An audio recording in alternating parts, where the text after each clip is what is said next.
guys, especially is this the biggest game that you think you played in your career to date? Yeah, I think so. Number 2 versus number 3.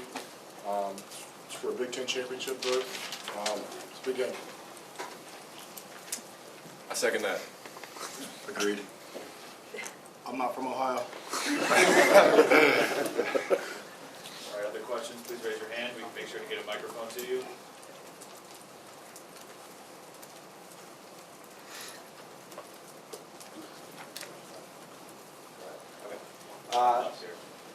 Pretty well documented the struggles the program's had against OSU in the past 11, 12 years. How important is it for you guys to end that and get Michigan that long way to win this rivalry? It's not as important to win this game for what's been going on in the past, like what's been going on in the past 11, 12, whatever the years in the past, whatever's been going on then. Really, we just need to win this game for what we have right in front of us right now. And that's all we're focused on, is we have an unbelievable opportunity, to go on the road and compete against a really good team. And we know everything's on the line right now. Our whole entire season's on the line, so we need to win the game for that reason. Front and center, Larry. I have a similar question, but I'll ask it for Kyle. Maybe I'll get a different answer. To be a great rivalry, both teams have to win, and that hasn't happened. So how much do you guys need to win, not only for yourselves, but for Michigan that's lost 11 out of 12? Again, I don't think you can focus too much on the past, especially with this type of game coming up. It's definitely a big game. We're definitely going to put in the work this week to prepare ourselves for it, and I can't wait to go out there and just play with all the guys. And it'll be the last time we play together as a team in a regular season game against Ohio State, so it's going to be a lot of fun. Second row on your left. Go ahead. Yeah, Rob Aller, Columbus Dispatch. The Jim Harbaugh we see, like we just saw 5 minutes ago, would you guys know that side? How is that different than the Jim Harbaugh you see? If that makes any sense. Compared to what you guys see? Yeah. Michigan reporters only? Yeah. Sorry, I'm just kidding. I think he's probably very similar to what you guys see. He's as real as they come. The media kind of paints a bad picture of him sometimes because of his antics, going after referees and stuff like that. But he'll fight to the death for his players. He's a player coach in that aspect, and he's somebody that you'd run through a wall for. But he's pretty similar to what you see, everyday life. That's who he is. All the way sitting on the far side. Yeah, this question is for Jake. You're a Pickerington guy.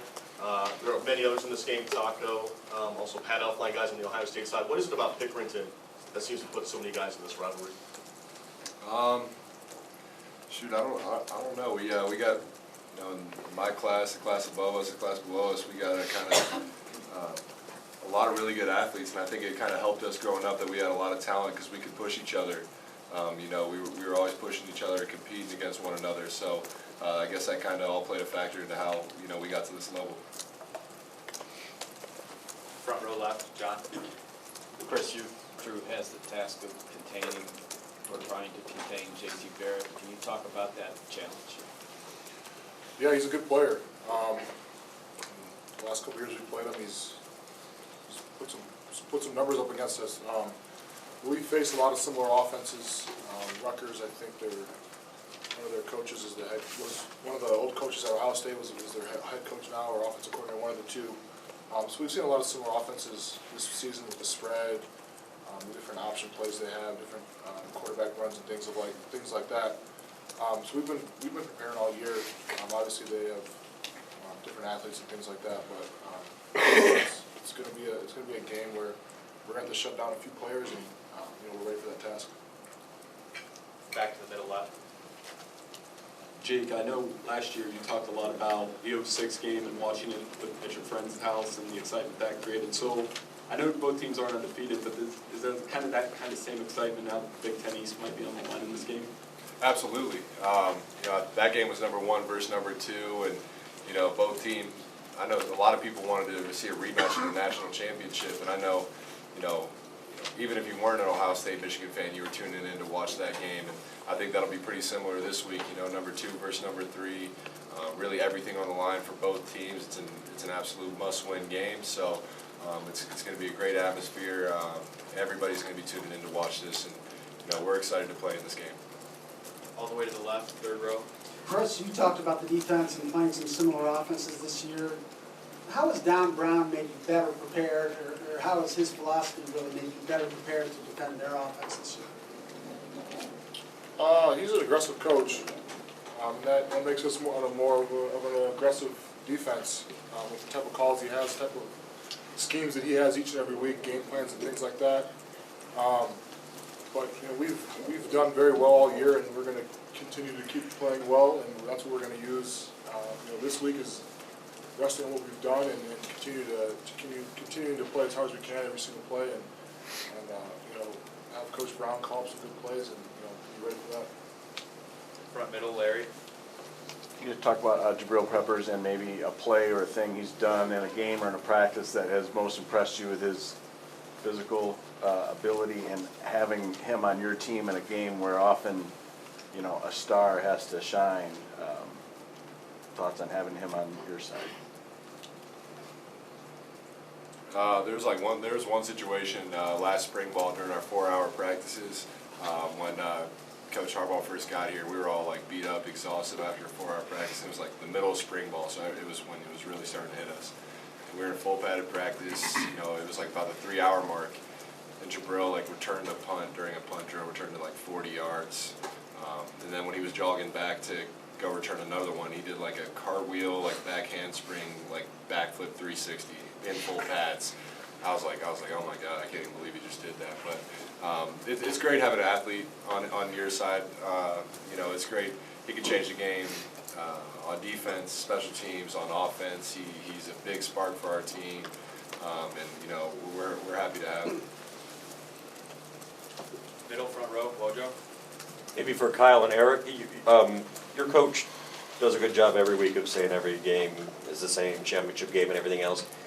Is that kind of hard to deal with this week? And have you seen anything different in this week, because he's been through Michigan Ohio State games? Does that little veneer chip away a little bit for the size of this game? Coming into this week with this kind of game, everyone knows what kind of game it is. It really doesn't have to be said. And, he's going to approach it the same way. We really haven't had a chance to get to meetings yet. That's still to come today. But I'm sure he's going to attack it the same way as he does every single week, and the same way we do every single week. And that's with the championship mentality, and that's with a work mindset. Work comes first, so we got to put in the work first, and then everything else will take care of itself. Guys, for everyone, the Ohio Press asked if Coach Harbaugh was crazy as a fox. What would your description of Coach Urban Meyer be? Wow, this helped me get in trouble. He's I might say he's a great guy, great coach. Great guy. Honest could be. Yep. Heard nothing but good No, things. serious. Yeah, no, I think with all the great coaches, you got to be wired a little differently. A lot of the great ones do things differently, and I'm sure Coach Meyer has done things differently. He's been a successful coach, and with Coach Harbaugh, he does things differently. I'm sure he does things differently. Any other opinion? Yeah, he's successful. That'd be the first way to describe him. He's had success everywhere he's been, and you respect that. And knowing that, you got to prepare a little bit harder each week. I don't really know him personally as a guy or anything, but I just know he's successful. We've got time for one or two more if anyone else has questions. Go to the very back here. You guys have all kind of mentioned working hard. How do you find the balance between putting in the right work and training your emotions? I imagine you're pretty fired up for this one. I think Coach Harbaugh does a great job with that. Cut down, reps a little bit in practice and a lot more mental at this part of the season. So, we all trust Coach Harbaugh, and he sets the hours and time that we be in the building and all that stuff. So it's all up to him, and I think everyone has a good trust in him. Staying along the back row. What's the journey been like for you guys the last couple of years after, difficult times with the old coach, and then here you are, 10-1, a lot on the line this weekend. It's been fun. I mean, honestly, it's been fun. Just obviously, the facts are that there was the downs, and then now we're in the ups. And then, I mean, it's just being with these guys up here, a bunch of guys on the team. It's been fun, to be honest. I mean, whatever. What do you credit the change to? A lot of things. I mean, coaches won. Our mindset's one. And it's all a combination of things. I don't think there's one set thing that you really change things or turn it around. But yeah, a combination of things. All right, we're gonna get a mic to Angelique here in the second row middle. You can speak. Yeah. With Davion, did you see something, did he just flip a switch at some point? I mean, when he got the big run, the big touchdown, did you see a change in Davion at that stage? Or was it before that? I mean, Davion runs so hard every play that our mindset is that there's been a couple runs that are going to stop us. We'll have 2, 3 yard gains, 4 yard gains, but he keeps on running so hard throughout the game that eventually those 3 yard gains are going to turn into 6 yards. The 6 yard gains are going to turn into breakaway touchdowns, stuff like that. And it doesn't matter what point of the game it is, whether it's the first quarter or fourth quarter. He runs so hard that I'm sure defenders probably get sick of tackling him. And it was his last game. He's a senior, but he's an animal. He's a stud. Yeah, He's a stud. Can I follow up too? You started to smirk when you were asked about crazy like a fox, referring to Jim. Is he? Is that how? Is he crazy like a fox? Or is he? I've never even heard that expression, like a fox. I mean, like I So said, just crazy? You've only heard that? not crazy. He's just different. He just does things different. I think when you're a top coach, you set yourself apart from the average ones. And when you're not average and you're above average, you do things differently than everyone else. So that's just my take on it. I think usually, the most successful people have something kind of off about them that sets them apart from other people. So I think Coach Harbaugh is a really good example of that. Last question, Wojo? For any of your guys' quarterback situation is seemingly somewhat in flux this week. How do you guys deal with that in practice this week and wondering who will be under center? It's not really something you can worry about. You're going to block just as hard for one guy as you are the next, so it's not really something you can control. Yeah.